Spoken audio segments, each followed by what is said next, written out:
Human Resources Advising est une start-up créée en 2021 qui vous accompagne où que vous soyez et vous conseille dans votre développement personnel et professionnel. Nous vous accompagnons également dans la matérialisation de vos idées. Nous réunissons notre savoir-faire RH et juridique pour le développement de vos projets professionnels et personnels. Nos services: définition de carrière professionnelle, accompagnement à la recherche d'emploi, alternance et stage, accompagnement aux entretiens professionnels, conseil et réorientation d'études, mobilité internationale, notamment vers la France, coaching et développement personnel. Nos valeurs: écoute, conseil, réalisation. Avec Human Resources Advising, on vous garantit un accompagnement RH de proximité.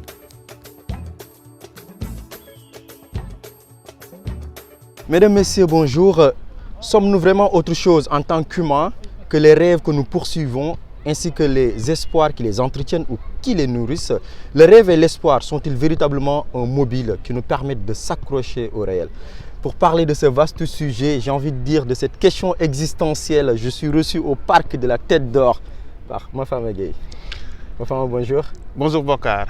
Comment tu vas? Je vais très bien, vous? Ça va bien? Ce soleil dominical de Lyon?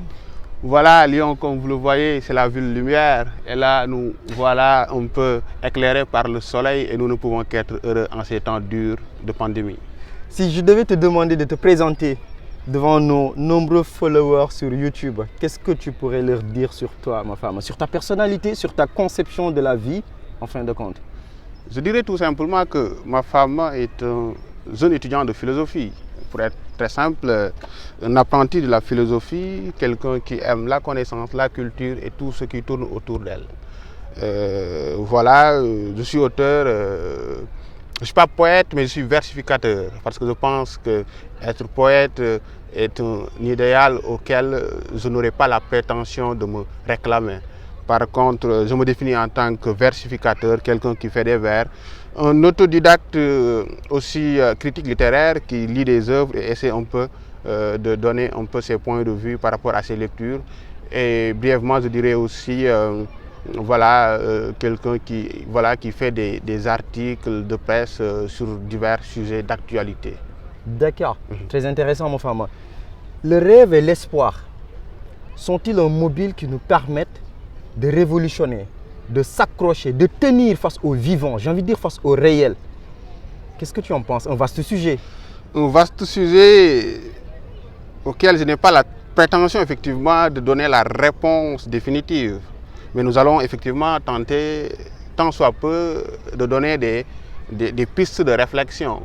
Effectivement, tu as raison de poser cette question qui est très pertinente, parce qu'il me semble que la vie elle est très difficile, que la vie elle est morose, que la vie elle est monotone et que l'existence humaine elle est elle-même hostile et que nous avons besoin de nous accrocher à quelque chose qui nous porte, qui nous amène vers quelque chose.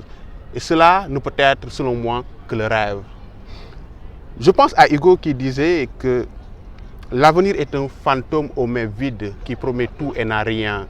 Cela veut dire quoi? En tant qu'humains, nous avons effectivement une peur de l'avenir, une crainte de l'avenir, du futur, parce qu'on ne sait pas ce que l'avenir est fait.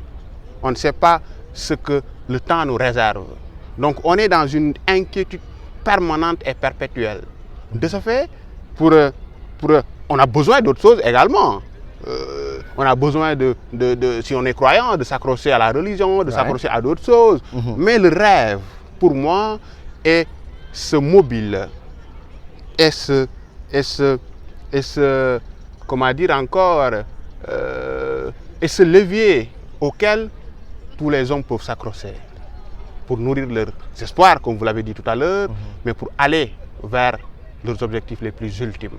Est-ce que tu rêvais depuis le Sénégal de te retrouver un jour sous ce soleil du parc de la Tête d'Or de Lyon? Est-ce que tu rêvais? Est-ce que tu le nourrissais? Est-ce que c'était un espoir en fin de compte pour toi de te retrouver dans l'Hexagone? Votre question me fait penser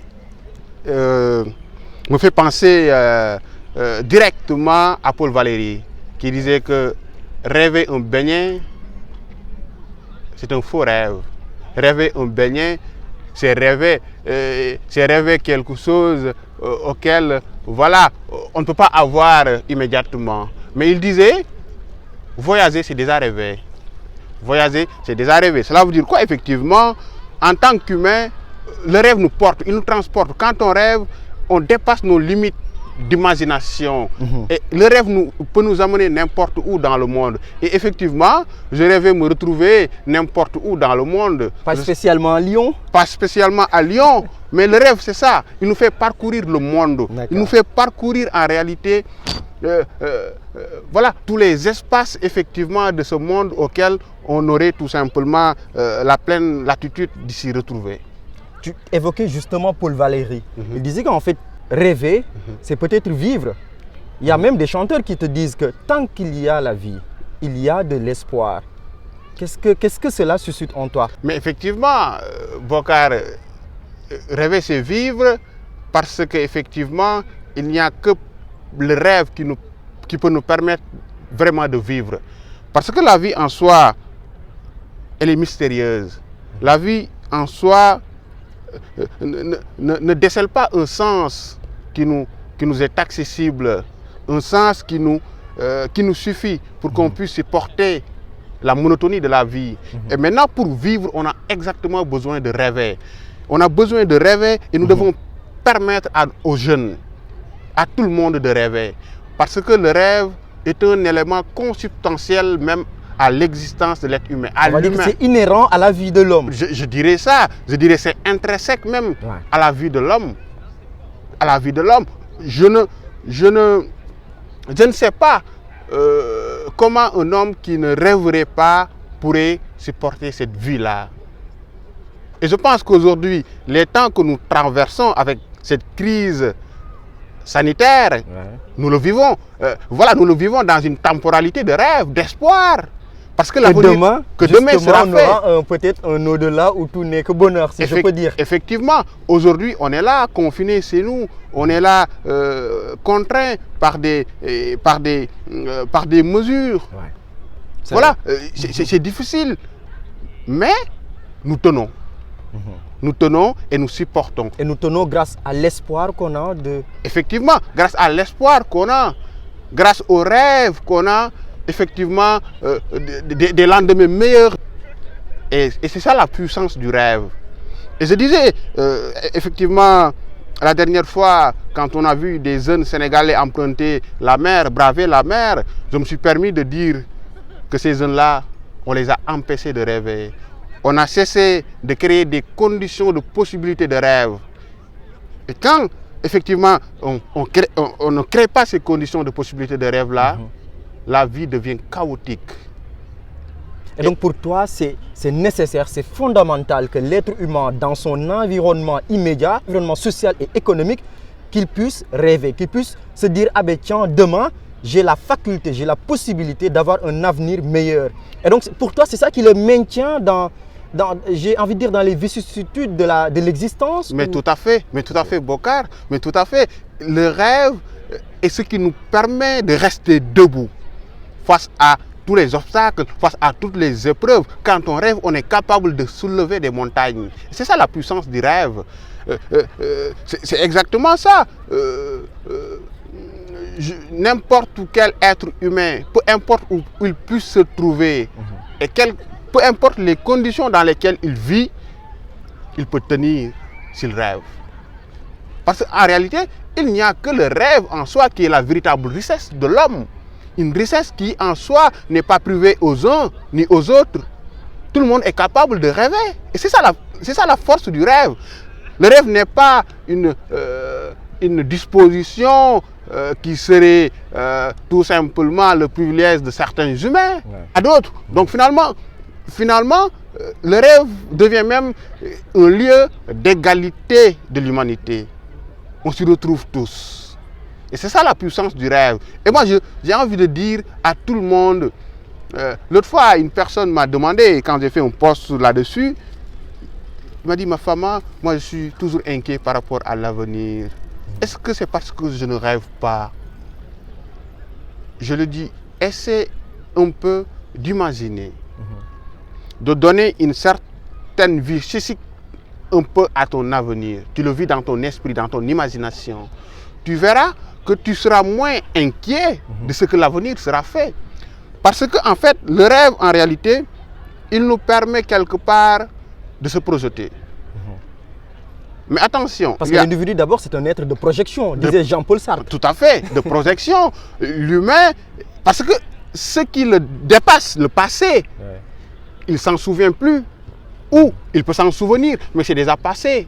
Le présent, il est là, on le vit. Mais l'avenir, on ne le connaît pas. On ne le connaît pas. Et puisqu'on ne le connaît pas, on ne peut le vivre que sous le mode du rêve. Et attention, là où il ne faudrait pas tomber, malheureusement, c'est de faire de cette vie de rêve une naïveté.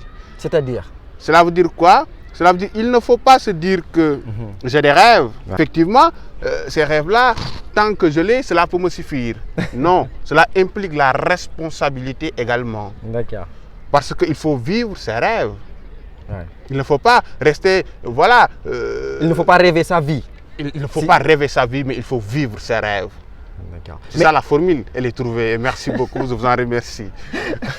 il faut vivre de ses rêves et non pas de rêver sa vie, en tout cas de façon continuelle. Tout à fait. Mais ma femme, si donc on doit vivre de ses rêves, il faut que fondamentalement notre environnement immédiat puisse nous permettre de le faire. Autrement dit, il faut que l'environnement nous donne les clés, les moyens de vivre de nos rêves. Mais si on n'a pas cette possibilité, est-ce qu'en fin de compte, le rêve ne serait pas vain? Ou l'espoir ne serait pas vain? Autrement dit, vous avez parlé tout à l'heure des jeunes qui, en tout cas, prennent la pirogue. Au Sénégal, en tout cas en Afrique subsaharienne, on a énormément de jeunes qui prennent les pirogues, qui pensent que l'Eldorado européen pourrait, dans leur conception du rêve et de l'espoir, leur garantir un avenir meilleur. Mais est-ce que donc, pour toi, il est important que notre environnement immédiat nous donne les clés, les moyens de nos rêves et en fin de compte d'arriver à cet espoir-là, mais qui se profile à l'horizon et auquel on pense. Non mais vous avez parfaitement raison et c'est ce que j'ai essayé de dire tout à l'heure. Il faut que le milieu social, il faut que l'environnement dans lequel nous vivons nous donne les possibilités de rêver. Cela se fait à travers la littérature. Mais et si on n'a pas ça, qu'est-ce qu'il faut faire? Si on n'a pas ça, est-ce qu'on a la chance de vivre de nos rêves? C'est parce que déjà le rêve, vous savez, c'est je dirais même une faculté de l'humain. Cela veut dire quoi? L'homme a les dispositions de rêver. Parce que le rêve, on ne va pas venir sur la psychanalyse freudienne qui nous explique en réalité que le rêve est un phénomène de la vie humaine. Cela veut dire quoi? Le rêve du point de vue de la psychanalyse, ce n'est rien d'autre qu'effectivement qu'un désir qui a été refoulé, qui se retrouve dans le sein de l'inconscient.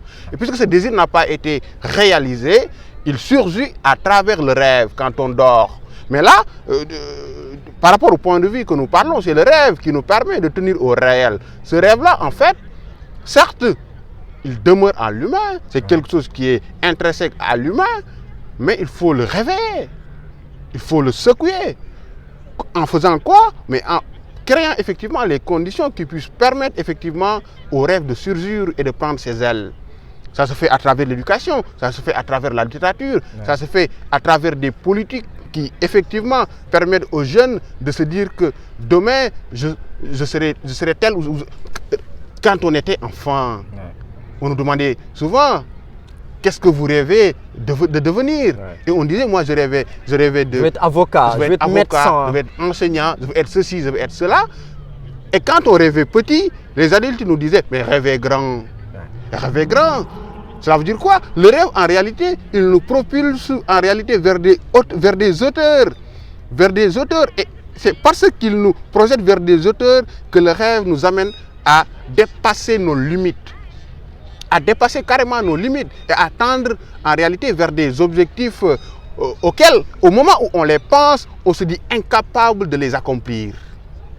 On se dit incapable de les accomplir, mais au fil du temps, on se rend compte que si on tient ce rêve-là, si on regarde ces objectifs-là à travers le rêve, il n'y a rien qui puisse se dresser comme obstacle pour nous.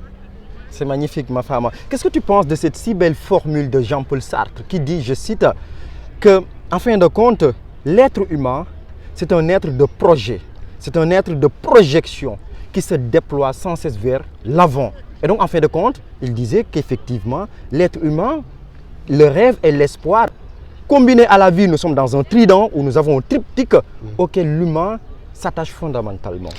Bokar, je vous admire beaucoup pour votre culture philosophique. Vous citez un philosophe qui est extrêmement passionnant, Jean-Paul Sartre, philosophe de l'existentialisme, disons. Ouais, en fin de compte, c'est des questions existentielles. Tout à fait, c'est des questions existentielles. Si Sartre s'est intéressé effectivement au rêve et à l'espoir, c'est parce que effectivement c'est des points qui tiennent effectivement à l'existence humaine. Et effectivement, Sartre a bien raison de dire ça. Je pense que nous avons tous besoin de nourrir un certain espoir, parce que fondamentalement, nous ne portons pas tous très bien, il faut le dire. La vie, elle est faite de telle sorte que nous avons toujours des séquelles, nous avons toujours un certain malheur. Je suis venu tout à l'heure avec un livre d'André Comte-Sponville. Le livre est intitulé L'inconsolable. Il y a en l'homme quelque chose qui est de l'inconsolable, quelque chose qui permanemment lui fait presque mal, et que l'homme a besoin de nourrir un espoir. L'espoir ici n'est pas naïf, mais il nous permet il nous permet déjà de supporter notre vie, notre existence, mais il nous permet également effectivement de mener notre vie dans la quiétude malgré les cicatrices que nous portons. Parce que, il faut le dire, l'existence, elle est terrible. Elle est tumultueuse. Elle est tumultueuse. Est-ce que donc tu penses en fin de compte que si nous nous sommes retrouvés dans cette contrée géographique de l'Europe, de l'Hexagone, de la France, de Lyon au parc de la Tête d'Or, c'est parce que c'est un environnement qui nous permet de rêver, d'avoir de l'espoir, alors qu'en fin de compte, chez nous, nous n'avons pas cette possibilité. Qu'est-ce que tu penses de cette dualité? Je ne dirais pas ça. Moi, j'ai toujours rêvé. Moi, j'ai toujours rêvé quand j'étais encore un jeune de 12 ans qui habitait à Thiaroye avec toutes ces difficultés qu'on sait, des contraintes de la banlieue dakaroise. Mais j'ai toujours rêvé. Cela ne m'a pas empêché de rêver. Ce n'est pas parce que j'étais dans un milieu appelé défavorisé, dans un milieu qu'on qualifiait, mais de toute connotation péjorative, que je ne me permettais pas de rêver. Je me suis toujours permis de rêver. Et pour moi, qu'on se trouve à Lyon, qu'on se trouve à Fongolémie, le rêve, en réalité, nous permet tous, effectivement, de mener notre vie, de mener notre avenir et de nous dresser quelque part un chemin vers l'horizon. Et il faut le dire, effectivement, il faut le reconnaître. Il faut dire que, et c'est ça la pertinence de votre question, il faut dire qu'en réalité, dans un pays à un autre, effectivement, les gens n'ont pas les mêmes capacités de réaliser le rêve et l'espoir. Effectivement. Et donc, nous ne serions pas dans un monde, dans une humanité injuste. Certaines ont la possibilité de vivre de leur rêve et non pas de rêver de leur vie éternellement de façon perpétuelle, alors que vous avez d'autres contrées géographiques, en l'occurrence en Afrique, le Sénégal. Je ne dis pas que tout le monde, je ne mets pas tout le monde dans le même sac, dans le même panier. Il y en a qui vivent de leur rêve, mais dans la grande majorité, on rêve de nos vies. Tout à fait. N'est-ce pas totalement injuste? Non, mais c'est non seulement injuste, mais c'est à dénoncer, c'est à condamner. Je pense que la justice sociale, la notion de justice sociale voudrait en réalité que tous les humains, où ils puissent être, qui qu'ils puissent être, puissent effectivement avoir la sens de rêver. Et cela, ça interpelle directement les politiques publiques, cela interpelle les gouvernants. Après, ça a l'air d'être théorique, mais non, ça ne l'est pas en réalité. Vous savez, le rêve, on dit souvent, relève de l'ordre de l'utopie. Mais justement, c'est parce que ça relève de l'ordre de l'utopie que ça tient. Il faut de l'utopie pour réaliser des choses qui sont concrètes. Parce qu'en réalité, on a parfois un entendement assez péjoratif presque de l'utopie. Mais en réalité, l'utopie en soi, quand Felwine Sarr écrit Afrotopia, il fait un jeu de mots entre Afrique et l'utopie. Mais quand vous lisez l'ouvrage, vous verrez qu'il décrit des paradigmes, il ouvre des paradigmes qui mènent quelque part vers un horizon qui est un horizon d'espoir. Un horizon d'optimisme. D'optimisme, mais un horizon surtout de l'afro-responsabilité. Un horizon, c'est-à-dire, moi je ne suis pas par exemple un pessimiste ni un optimiste, mais je suis pour pour l'afro-responsabilité. C'est-à-dire? L'afro-responsabilité, c'est quoi? C'est de ne pas se positionner dans les extrêmes. Se dire quoi? Mon optimisme pourrait avoir un autre versant, qui est le versant de la naïveté. Se dire que je suis optimiste, voilà, on peut tomber dans la fatalité. Alors que le scepticisme, c'est se dire que voilà, de toutes les façons, l'avenir est fait. Tel qu'il est fait et qu'on ne peut le changer. Et l'afro-responsabilité, en réalité, c'est se dire que je prends conscience de mon état, je prends conscience de ma situation, je prends conscience des conditions dans lesquelles je vis, je réunis tout cela et je me dis qu'est-ce que je dois faire pour essayer en réalité de transformer mon quotidien. C'est ça l'afro-responsabilité. Et donc voilà, l'utopie en réalité c'est la dystopie par contre qui relève véritablement de l'utopique. Mais l'utopie en soi, c'est comme le rêve. C'est comme le rêve. Il faut croire en l'utopie pour le dépasser. Une belle fin, ma femme. Cela me fait très plaisir de te rencontrer aujourd'hui au parc de la Tête d'Or, sous un soleil, j'ai envie de dire francilien, assez iconoclaste, assez particulier. Assez particulier. Et on se sent aussi à l'Afrique quand il y a ce soleil-là, effectivement, au-dessous de nous. Mais j'aimerais vous remercier, Bokar, non seulement pour l'invitation, mais aussi pour le travail que vous abattez, pour la contribution, pour le travail de sensibilisation et de conscientisation que vous menez avec beaucoup de pertinence et de sérieux et de rigueur. Je vous donne rendez-vous sur un autre concept, comment philosopher en Wolof, avec ma femme Gueye, philosophe.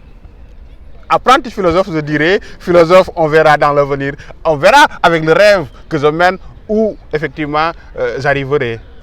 Mais oui, à très prochainement pour un autre numéro, comment philosopher en Wolof. Merci ma femme, merci beaucoup vous qui nous suivez sur Sunugal ca Kanam. À très bientôt et je vous dis juste une dernière chose, si vous n'avez pas l'occasion encore une fois de vous abonner à la chaîne, n'hésitez pas à le faire. Avec ma femme Gueye, on aura l'occasion d'aborder d'autres sujets qui s'intéressent au réel sénégalais, aux vivants, à l'univers sénégalais et africain en fin de compte. Merci beaucoup d'avoir suivi, à très bientôt.